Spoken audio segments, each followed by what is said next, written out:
15ই আগস্টে 7ই মার্চের ভাষণ বাজেনি, মহল্লা মহল্লায় যে বাজানো হতো, কোনো গরু জবাই করে খাওয়ানো হয় নাই। ওই সেই খুবই বিরক্তিকর গানটি যদি রাত পোহালেই শোনা যেত, বঙ্গবন্ধু মরে নাই, এগুলো আর শুনতে হয় নাই আর কি। শব্দ দূষণের পর্যায়ে চলে গেছে। অসাধারণ একটি ভাষণ ছিল 7ই মার্চের ভাষণ। বারবার রিপিটেশনের ফলে মানুষের মনে বিরক্তি উদ্রেক করা শুরু করেছিল। ইভেন অ্যাক্টিভলি আওয়ামী লীগ করা লোকের কাছেও আমি এরকম ধরনের কথা শুনতে পেয়েছি। তো আজকে 50তম বার্ষিকী, যেখানে বঙ্গবন্ধু নিহত হন সপরিবারে। তো সেখানে আজকে বলতে 15ই আগস্ট, আপনারা হয়তো 16ই আগস্ট এটা দেখতে পাবেন এই ভিডিওটি। তো এইখানে আমাদের বিভিন্ন রকমের শোক পালনের জন্য ওনারা 32 নম্বরকে বেছে নিলেন।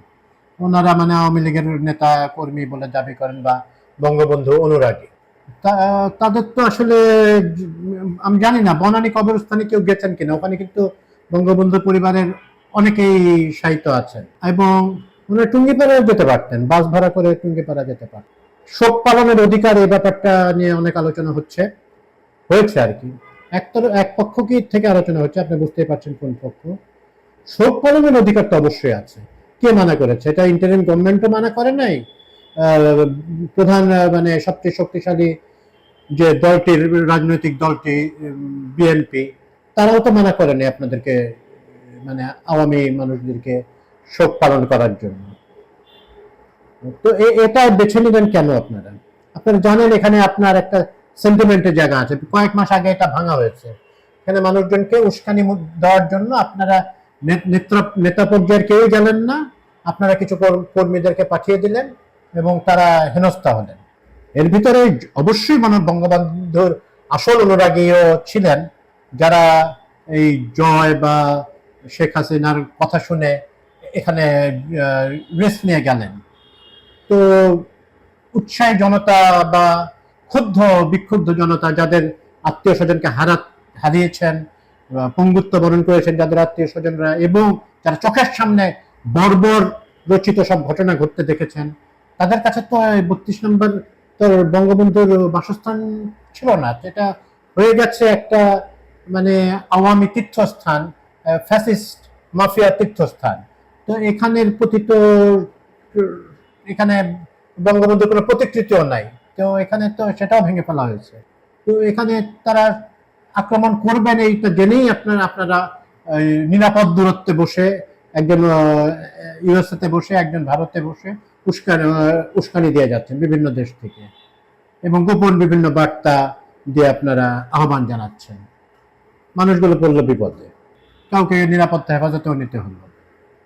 তো যাই হোক, এখানে ধানমন্ডি থানার ওসি সাহেব অনেক তৎপরতা দেখিয়েছেন, এবং কোনো সিরিয়াস বলতে মারধর, ফিজিক্যাল অ্যাসল্ট সবসময় সিরিয়াস, মানে সিরিয়াস বলতে মানে ক্যাজুয়ালিটি বা এই ধরনের কিছু হয়নি। এটা ভালো দিক। আমি ধন্যবাদ জানাচ্ছি ধানমন্ডি থানার ওসিকে। এরকম ভাবে আওয়ামী লীগ ফিরে আসার বিভিন্ন রকম প্রচেষ্টা চালাচ্ছেন। আওয়ামী লীগ ফিরে আসছে না। এই চেষ্টা চালানোতে সীমাবদ্ধ থাকবে, কিছু ঝটিকা মিছিলে সীমাবদ্ধ থাকবে, এবং এরকম বিভিন্ন বিশেষ দিবসগুলোতে ওনারা এই 32 নম্বরের এই ভবনটার সামনে এসে হাজির হবেন মাতম করার জন্য, এবং তাও বাইরের লোকের উস্কানিতে, এবং এখানে কিছু ধস্তাধস্তি, কিছু অনাকাঙ্ক্ষিত ঘটনা ঘটতে থাকবে। এই বাড়িটার ব্যাপারে যেমন গণভবনে কিছু করা হয়েছে, এই বাড়িটার ব্যাপারে একটা কিছু সিদ্ধান্তে আসা দরকার। বঙ্গবন্ধুর বহু মানুষের আত্মার আত্মীয়, তার ওনার অবদানকে অস্বীকার করে বাংলাদেশের ইতিহাস আসলে লেখা যাবে না। কিন্তু বঙ্গবন্ধু তো আর আওয়ামী লীগের সম্পত্তি হয়ে গেছিলেন, ওনাকে বানিয়ে ফেলা হয়েছিল আওয়ামী লীগের সম্পত্তি।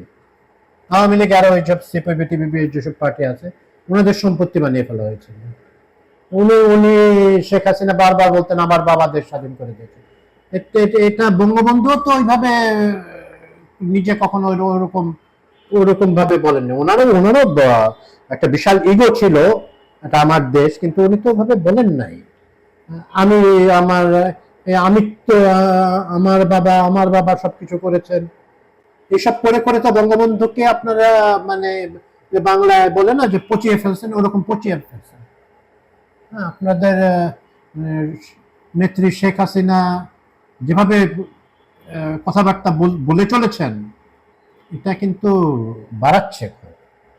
আপনাদের আওয়ামী জনপ্রিয়তা আমি সোশ্যাল মিডিয়ার বাইরে দেখি না, বাইরে কারোর মুখে টুখে তেমন শুনি না। আরো ল্যাবডাল বলে নিজেদের ভিতরে কিছু বললেও তো, এবং তারাও বলে চোর, কম চুরি তো করে নেই, আওয়ামী লীগের সমর্থকরাই বলে।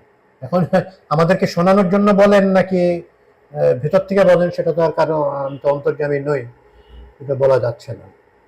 এবারের 15ই আগস্টটা একটু অন্যরকম হলো। গত বর্ষের 15ই আগস্টটা আরেকটু ক্ষোভটা আরেকটু বেশি ছিল।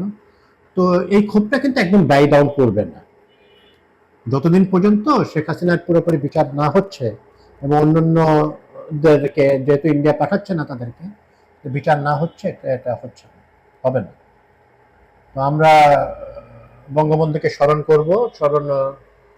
ওনার ভুল ত্রুটি সহ উনি একজন মানুষ ছিলেন, এবং যিনি দেশের জন্য অনেক কিছু করেছেন, এবং ওনার মৃত্যুটা যেভাবে হোক, এটা আসলে কি বলবো, এটা কাঙ্ক্ষিত ছিল না। কিন্তু উনি আবার নিজেই বিভিন্ন যে বাকশালের পরে ওনাকে তো আসলে শান্তিপূর্ণভাবে সরানোর পথও ওনার তেমন ছিল না। এটা বিপ্লব বা অভ্যুত্থান ছাড়া ওনাকে আর সরানো যাচ্ছিল না। মানে 15ই আগস্টে ঘটনা না ঘটলেও হয়তো ভবিষ্যতে ঘটতো, এবং হয়তো দলীয় অন্তর্ঘাতেও ওনার একটা করুণ পরিণতি আসতে পারে। ইট ওয়াজ ইনএভিটেবল।